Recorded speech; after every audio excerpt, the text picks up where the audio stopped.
রামপুরায় কার্নিশে ঝুলে থাকা তরুণকে গুলি ও ২ হত্যা মামলার রায় কবে তা জানা যাবে আজ। আরও জানাতে ট্রাইব্যুনাল থেকে এই মুহূর্তে যোগ দেবেন আমাদের সহকর্মী ইমন মাহমুদ। ইমন, এই রামপুরার যে তরুণকে গুলি করে হত্যা মামলার যে রায়, সেই ব্যাপারে আসলে কি কি তথ্য জানানো হয়েছে? ট্রাইব্যুনাল আসলে কখন নাগাদ এই ব্যাপারে জানাবে? বিস্তারিত কি তথ্য আপনার কাছে আছে?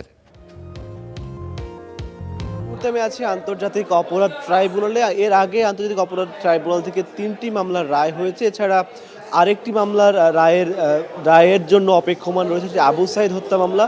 আর যে মামলাটি ছিল রামপুরায় কার্নিশে ঝুলে থাকা একজন তরুণ, যার নাম ছিল আমির হোসেন, তাকে গুলি করা হয় এবং বনশ্রী এলাকাতে আরও ২ জনকে হত্যা করা হয়।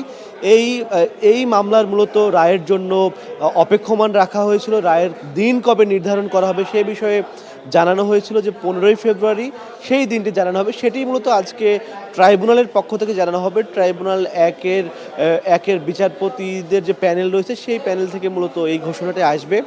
এখনও পর্যন্ত ট্রাইব্যুনালের বিচারিক কার্যক্রম শুরু হয়নি, তবে সাধারণত সকাল 11:30টার পরেই এই বিচারিক কার্যক্রম শুরু হয়। আমরা ধারণা করছি কিছুক্ষণের মধ্যে হয়তো সেই কার্যক্রম শুরু হবে। তখন আমরা আসলে এক্স্যাক্টলি বলতে পারবো যে এই মামলার রায়ের দিনটি আসলে কবে। এছাড়া এই মামলায় সাবেক ডিএমপি কমিশনার হাবিবুর রহমান সহ মোট ৫ জন আসামি রয়েছে। ৫ আসামির মধ্যে একজন গ্রেপ্তার রয়েছেন, যিনি সাবেক এএসআই চঞ্চল চন্দ্র সরকার। এছাড়া বাকি ৪ জনই এই মামলায় পলাতক রয়েছেন। এই মামলার প্রধান আসামি সাবেক ডিএমপি কমিশনার হাবিবুর রহমান, তার এর আগে চানখারপুলে ৬ জনকে হত্যার দায়ে ওই মামলায় তার ইতোমধ্যে মৃত্যুদণ্ডের রায় হয়েছে। এখন দেখার বিষয় যে এই মামলাতে আসলে তার কি সাজা হয়। এছাড়া আশুলিয়ায় যে ৬ জনের লাশ পোড়ানো হয়েছিল, সেই মামলাতেও প্রায় ১৪ পুলিশ সদস্য, তাদের বিভিন্ন মেয়াদে সাজা হয়েছে। এর মধ্যে মৃত্যুদণ্ড, যাবজ্জীবন কারাদণ্ড এবং অর্থদণ্ডও রয়েছে।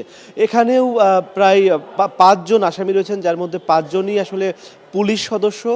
এবং এছাড়াও আজ যেহেতু নির্বাচনের একটি বন্ধ ছিল, নির্বাচন বন্ধের পর আজকেই প্রথম ট্রাইব্যুনালের স্বাভাবিক কার্যক্রম শুরু হচ্ছে।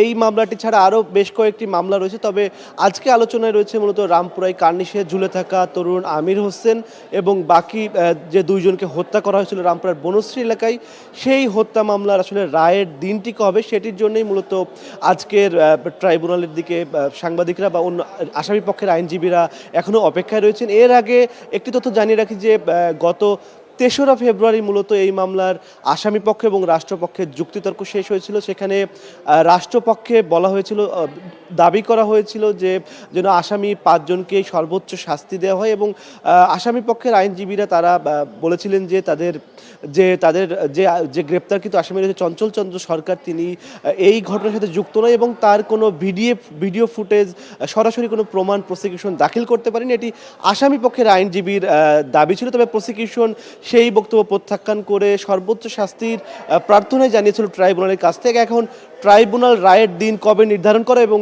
কি রায় হয় সেটি আসলে দেখার বিষয়, এবং ট্রাইব্যুনালের কার্যক্রম শুরু হলে আসলে সেই তথ্য আমরা আরও বিস্তারিতভাবে জানাতে পারবো। এই ছিল আন্তর্জাতিক অপরাধ ট্রাইব্যুনাল থেকে আমার কাছে সবশেষ। সাফাত।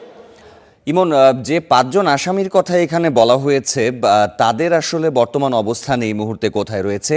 তাদের আইনজীবীদের পক্ষ থেকে আর কি কি জানানো হয়েছে সেটি যদি একটু বলতেন।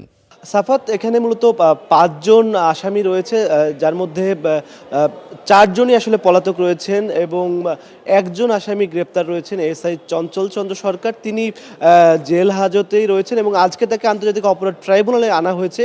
বাকি ৪ জন আসামি আসলে কোথায় রয়েছেন সে বিষয়ে কোনো সুস্পষ্ট তথ্য প্রসিকিউশন বা আইনশৃঙ্খলা বাহিনীর কাছে নেই।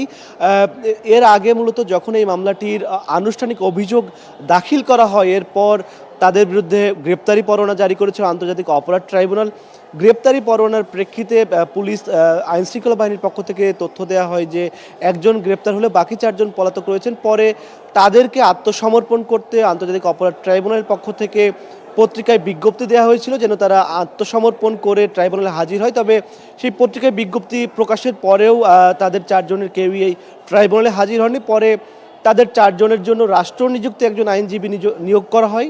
সেই রাষ্ট্র নিযুক্ত আইনজীবী মূলত তাদের ৪ জনের পক্ষে মামলা লড়েছেন এবং তাদের অবস্থান সম্বন্ধে এখনও পর্যন্ত কোনো তথ্য আসলে প্রসিকিউশন বা আইন শৃঙ্খলা বাহিনীর কাছে নেই বলে আমরা জেনেছি। সাফাত। ধন্যবাদ।